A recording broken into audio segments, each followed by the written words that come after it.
तो sulphuric acid, इसमें contact process है, वेरी इंपॉर्टेंट प्रोसेस है ये कांटेक्ट प्रोसेस। ठीक है, इसमें क्या होता है कांटेक्ट प्रोसेस में कि H2SO4 का मैन्युफैक्चर करते हैं, यानी ज़्यादा अमाउंट में अगर हमें बनाना है तो हम कांटेक्ट प्रोसेस यूज करेंगे। इसमें पहला है कि सल्फर प्लस ऑक्सीजन। तो जब आप सल्फर को ऑक्सीजन के साथ बर्न करोगे तो क्या बन जाता है, SO2 गैस बन जाती है। या एक और मेथड आपके पास FeS2, आयरन सल्फाइड या पायराइट। आयरन पायराइट में हम क्या करते हैं, ऑक्सीजन पास आउट कराएंगे, हीटिंग करेंगे, तो क्या होगा, ये बन मुझे जाएगा स्क्रीन नहीं Fe। दिख रही है क्या नहीं दिख रही है, स्क्रीन नहीं दिख रही है आपको? स्क्रीन। इसका मतलब आपका नेट गायब हो गया अब। इतना नेट कहाँ चलाती हो निधि? सर ट्यूशन में। तो आज तो छुट्टी थी। सब बाकी के ट्यूशन से होते हैं। अच्छा अच्छा, हाँ तो जो नेटवर्क का मेन रीजन क्या है, सॉरी स्क्रीन का मेन रीजन है नेटवर्क। अगर नेटवर्क चलता है तो हाँ उसकी वजह से हो जाता है। ठीक, तो ये सर अब टिक दिख किस रही किसमें, है। अब दिख रही है ना? हाँ अच्छा, आपने टिक लगाया इसलिए। ओके, तो देखो कांटेक्ट मेथड है जो, इससे हम सल्फ्यूरिक एसिड को कैसे बनाएंगे। तो हम क्या करते हैं, पहले सल्फर में ऑक्सीजन के साथ रिएक्शन करते हैं तो ये बन जाता है SO2। या आप क्या करोगे, आयरन पायराइट में ऑक्सीजन पास आउट कराओगे तो भी क्या बन जाता है, Fe2O3 और SO2। तो दोनों केस में क्या बन जाता है, SO2 गैस बनती है। ठीक है, कौन सा मेथड है, या तो आप सल्फर लो, ऑक्सीजन पास आउट करो, उसे हीटिंग करो, बर्न करो, SO2 मिलेगा। या तो आप इसे ऑप्ट कर सकते हो, या फिर आप आयरन पायराइट लो, उसमें ऑक्सीजन पास करो, हीटिंग करो, तो क्या बन जाएगा, इससे भी SO2 गैस बन जाती है। तो दोनों में से आप कोई भी मेथड यूज कर सकते हो। इसका पहला तरीका ये है। अब जैसे ही आपने SO2 गैस बनाई, अब ये SO2 गैस को क्या करोगे, आप पास आउट कराओगे आप ऑक्सीजन में फिर दोबारा। लेकिन यहाँ पे एक कैटलिस्ट यूज होता है, वेनेडियम पेंटाऑक्साइड। ठीक है, और ये इसको चेंज कर देता है SO3 में। SO3 में ध्यान रखना। और ये कैसी रिएक्शन है, एक्सोथर्मिक रिएक्शन है, इसमें हीट बाहर निकलती है। इतनी हीट बाहर निकलेगी, यानी ये एक्सोथर्मिक रिएक्शन है। अब आपने क्या बना दिया, SO3 बना दिया। SO3 में हम क्या करते हैं, H2SO4 पास आउट करते हैं, तो ये फिर क्या बनता है, ओलियम बन जाता है, जो अभी हमने बनाया था H2H2O7, ओलियम। अब ओलियम एक हिसाब से सल्फ्यूरिक एसिड ही है। अगर हम इसमें जिस अमाउंट में क्या करें, वाटर मिलाएं, अगर आप इसमें वाटर कम मिलाओगे, कम मिलाया आपने, तो क्या होगा, कंसंट्रेटेड सल्फ्यूरिक एसिड बन जाएगा। और अगर आपने वाटर को ज्यादा अमाउंट में मिलाया तो ये डाइल्यूट H2SO4 बन जाएगा। तो ये है इसको बनाने की मेथड, इसको सल्फ्यूरिक एसिड को। फिर से देखो क्या किया, सल्फर में मैंने ऑक्सीजन पास किया तो बन गया SO2। SO2 में फिर मैंने ऑक्सीजन पास किया in presence of catalyst vanadium pentoxide, तो ये बन जाएगा SO3 गैस बन गई। SO3 गैस में मैंने फिर H2SO4 को ही पास करना है स्मॉल अमाउंट में, तो ये बन जाता है H2SO7, इसे कहते हैं ओलियम। अब ओलियम को ही हम स्टोर करके रखते हैं। अगर मुझे कंसंट्रेट चाहिए तो मैं थोड़ा सा इसमें वाटर मिला दूंगा, तो मुझे कंसंट्रेट H2SO4 मिलेगा। और अगर मैंने ज़्यादा अमाउंट में वाटर मिला दिया तो ये मिलेगा मुझे डाइल्यूट H2SO4। तो कंसंट्रेटेड और डाइल्यूट का जो बनाने का तरीका है वो आपके हाथ में, ये ओलियम से बनेगा। ठीक है, तो ये है H2SO4 बनाने का मेन मेथड। समझ में आ गया ये, S+O2 SO2 बन गया, फिर SO2 में O2 पास किया, SO3 बन गया, SO3 में सर H2। अगर इसमें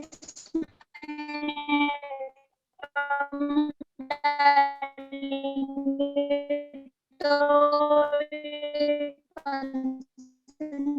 आप उसमें concentrated मैसेज कर दो, मैसेज बनेगा। मैसेज करो उसमें, मैसेज टाइप करके, जो चैट बॉक्स है ना, इसमें मैसेज भेजो मुझे।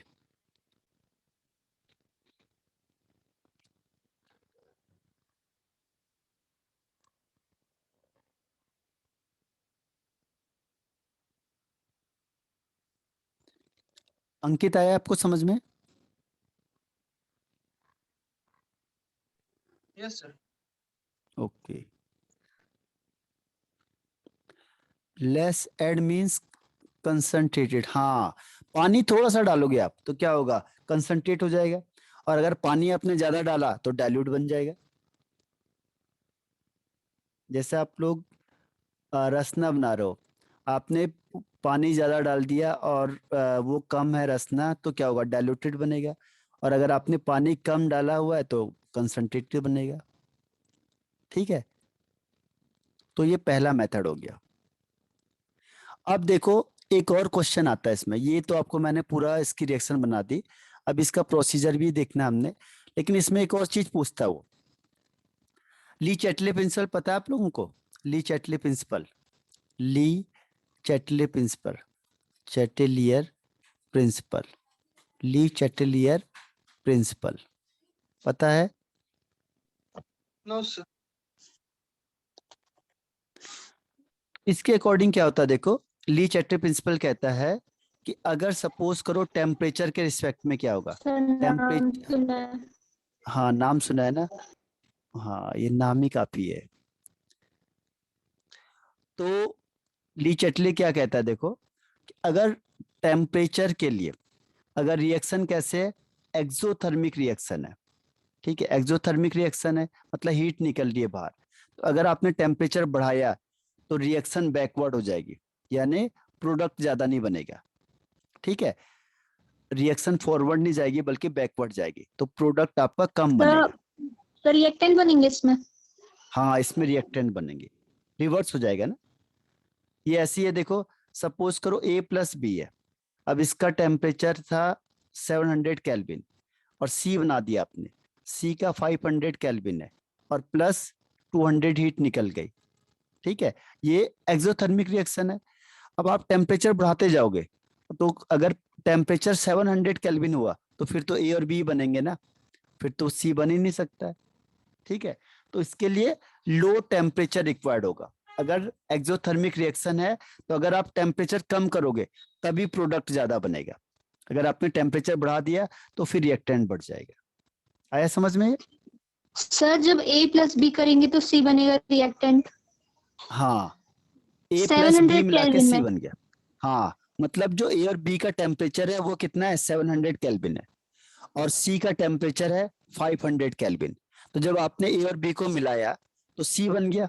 अब सी का टेम्परेचर कितना है, 500 केल्विन है, और 200 केल्विन की हीट आपकी बाहर निकल गई। ठीक है, तो इसीलिए तो ये एक्सोथर्मिक है। एक्सोथर्मिक मीन्स क्या होता है, हीट सर इज अगर हम रिलीज। C को थोड़ा सा 200 केल्विन ज्यादा देंगे टेम्परेचर तो ये फिर से ये भी बन जाएगा। हाँ, फिर से ये भी बन जाएगा वापस। तो अगर आपने टेम्परेचर बढ़ाया तो रिएक्शन बैकवर्ड हो जाएगी, यानी प्रोडक्ट कम बनेगा, रिएक्टेंट ही बढ़ जाएगा, प्रोडक्ट सर कम मीन्स होगा। हमें 700 ही देना पड़ेगा। 700 नहीं, कम करना पड़ेगा टेम्परेचर। जब आप रिएक्शन करोगे ना तो सर टेम्परेचर को अगर हम कम 500 करोगे, केल्विन देंगे तो। हाँ, तब जाके प्रोडक्ट बनेगा। और सर अगर प्रोडक्ट को हम 200 दे देंगे तो 700 बन जाएगा।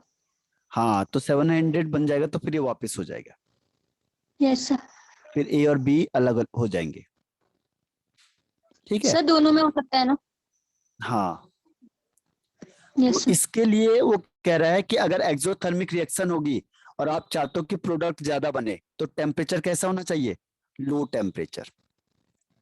ठीक है, टेम्परेचर कम करोगे तभी प्रोडक्ट ज्यादा बनेगा, अदरवाइज रिएक्टेंट बन जाएगा फिर। ठीक। Yes sir.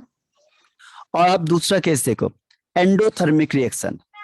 एंडोथर्मिक रिएक्शन में क्या होगा, एंडोथर्मिक रिएक्शन में हीट रिक्वायर्ड होगी, यानी ए प्लस बी गिब्स पहले प्लस हीट कर देते हैं और फिर गिब्स सी कर दिया।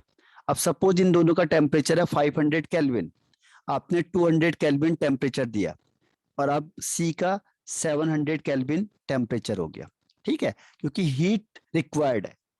अब बताओ कि अगर मैं टेम्परेचर ज्यादा दूंगा तो कौन ज्यादा बनेगा, रिएक्टेंट या प्रोडक्ट? सर किसी रिएक्टेंट को या प्रोडक्ट को? ये तो वो प्रोसेस में देंगे ना हम, जब ये प्रोसेस चली रही है तो मैंने टेम्परेचर बढ़ा दिया या कम कर दिया। सर इसमें बढ़ाएंगे तो ज्यादा रिएक्टेंट मिलेगा। रिएक्टेंट ज्यादा होगा सर अगर अगर हीट टेम्परेचर बढ़ा बढ़ाएंगे दिया। तो? हाँ अंकित आप बताओ। प्रोडक्ट ज्यादा हो जाएगा सर। हाँ प्रोडक्ट ज्यादा होगा ना। अब सोचो यस सर। कि टेम्परेचर 500 है, आपने उसे बढ़ा दिया 200, यानी 200 मिल गया ऐसे, तो 700 हो गया। तो 700 किसका टेम्परेचर है, सी का है ना, प्रोडक्ट का है, तो प्रोडक्ट ज्यादा बनेगा। तो इसका मतलब एंडोथर्मिक में टेम्परेचर कैसा होना चाहिए, हाई, और एक्सोथर्मिक में टेम्परेचर लो होना चाहिए लो। अगर आपको प्रोडक्ट ज्यादा बनाना है तो, ठीक है। अगर आप टेम्परेचर यस सर। कम करोगे तो फिर ये वापस हो जाएगा, ये ए बी बन जाएगा, क्योंकि ए बी कितने में एग्जिस्ट कर रहा है, 500 में, और सी कितने में एग्जिस्ट कर रहा है, 700 में। तो टेम्परेचर ज्यादा रखोगे तो सी बना रहेगा, टेम्परेचर कम करोगे सी टूटेगा, ए और बी बन जाएगा। आया समझ में? Yes sir. तो ये कहता है कौन, ली चैटले प्रिंसिपल। और एक और कहता हूं प्रेशर के लिए। अब प्रेशर में देखो, इसका तरीका मैं बता देता हूं। जैसे मैंने कहा 2A + B गिव्स C। अब इसमें देखो मोल कितने, 1 + 2 यानी 3 मोल है। तो पहले आपके पास ये था 1 मोल, 2 मोल, 3 मोल, पहले इतना प्रोडक्ट था। अब 1 मोल आ गया, 1 मोल का मतलब आपने इसे बनाया और 1 मोल ये रह गया, ठीक है। तो अब बताओ इस केस में प्रेशर ज्यादा देना चाहिए या कम, जिससे प्रोडक्ट ज्यादा बने, हाई होना चाहिए या लो होना चाहिए? सर कौन सी रिएक्शन है? कौन सी ये है 2A + B गिव्स C। नहीं, ये रिएक्शन कौन सा है, एंडोथर्मिक या एक्सोथर्मिक?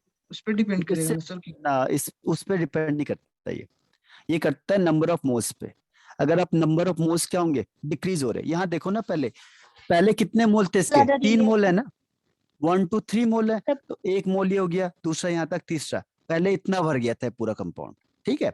अब आपने क्या किया, रिएक्शन करवा दी, रिएक्शन करने के बाद आपको जो प्रोडक्ट मिला वो 1 ही मोल का मिल रहा है, 1 मोल मतलब यहाँ तक ही मिल रहा है। तो इस केस में बताओ, यहां से यहां तक में, इस केस से इसमें ये बताना है कि हमने टेम्परेचर ज्यादा देना है, सॉरी प्रेशर, या कम देना है कि ये बने, सी बने। सर प्रेशर तो ज्यादा देना पड़ेगा सर। ज्यादा। और निधि आप बताओ। सर कम देना पड़ेगा। कम देना पड़ेगा। देखो इसमें ज्यादा देना पड़ेगा, क्यों देना पड़ेगा, क्योंकि जैसे आप यहाँ पे ऊपर बैठ गए तो क्या होगा, ये नीचे जाएगा ना, जाएगा ये नीचे पहुंच जाएगा, ये नीचे, और हमें नीचे तो चाहिए, हमें देखो 1 पे चाहिए बस। तो 1 पे कब पहुंचेगा, ये पहले 3 मोल थे, तभी मैंने आपको इससे डायग्राम से दिखाया, देखो 3 मोल थे पहले ये, ठीक है। अब आप इसे 1 मोल में लाओगे, कैसे लाओगे, प्रेशर हाई या कम,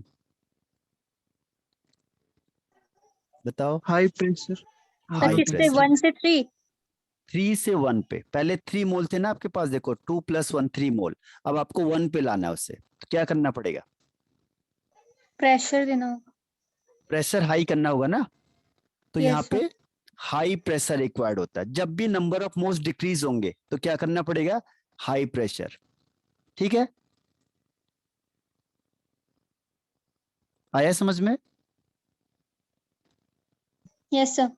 और जब क्या करेंगे, जैसे मैंने कहा 2A + B gives 4C + 3D। अब क्या हुआ, पहले 3 मोल थे आपके पास, तो 3 मोल आपने बना दिए, देखो 1 2 3, 3 मोल बन गए आपके, 1 2 3।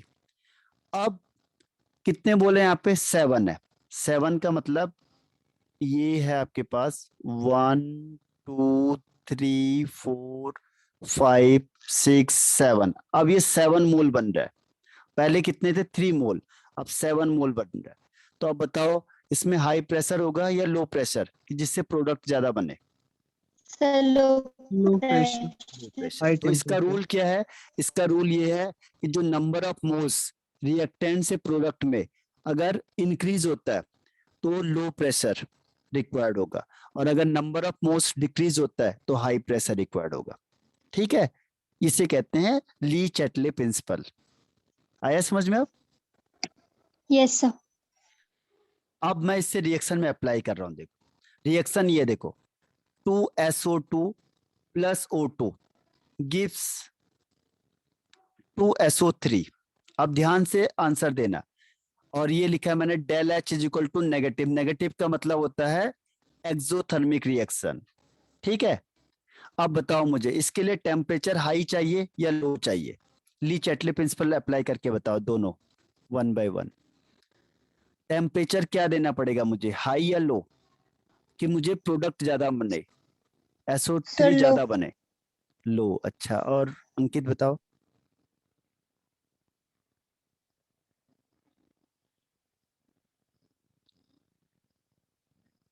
आवाज आ रही है मेरी? यस सर, एक second. 2SO2 plus O2 gives 2SO3। Del H की वैल्यू है -196.6, यानी ये एक्सोथर्मिक रिएक्शन है। माइनस साइन आ गया तो एक्सोथर्मिक है। तो इस केस में टेम्परेचर हाई होना चाहिए या लो होना चाहिए?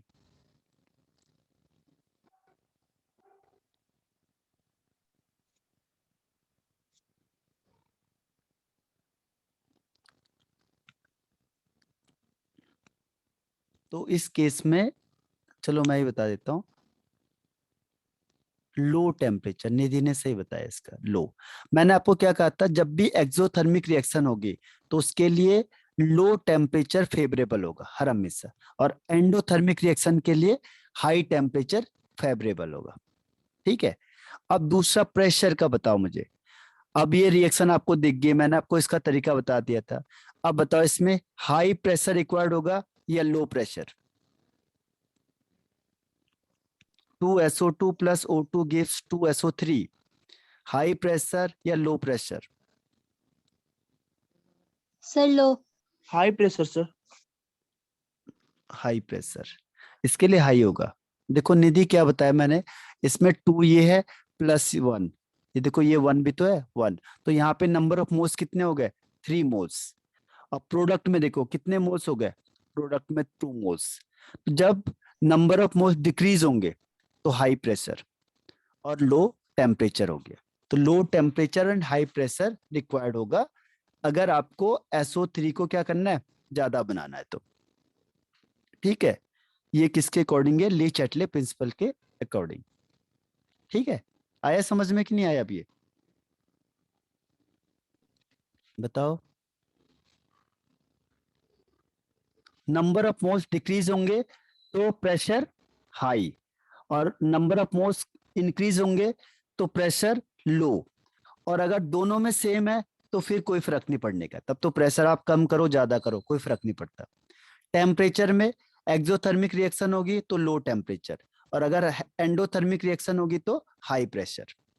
ठीक है, और एंडोथर्मिक एक्सोथर्मिक का पता कैसे चलेगा? डेल एच से। डेल एच की वैल्यू यस सर। नेगेटिव है तो एक्सो, और अगर डेल एच की वैल्यू कैसी है, प्लस है, तो पॉजिटिव। एंडो।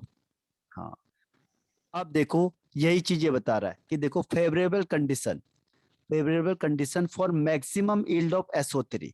SO3 को बनाने की मैक्सिमम कंडीशन क्या है, किससे ये अच्छा बनेगा?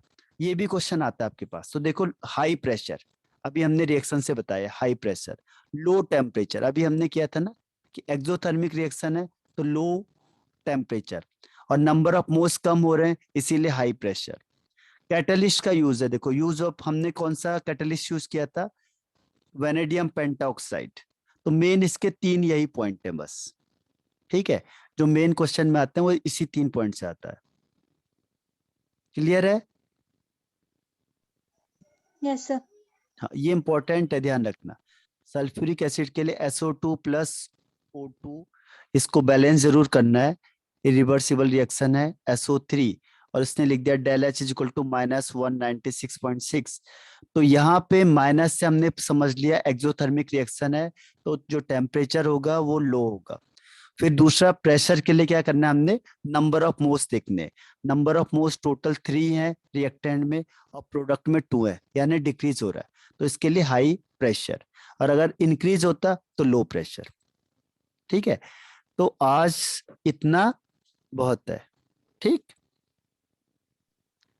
Yes sir.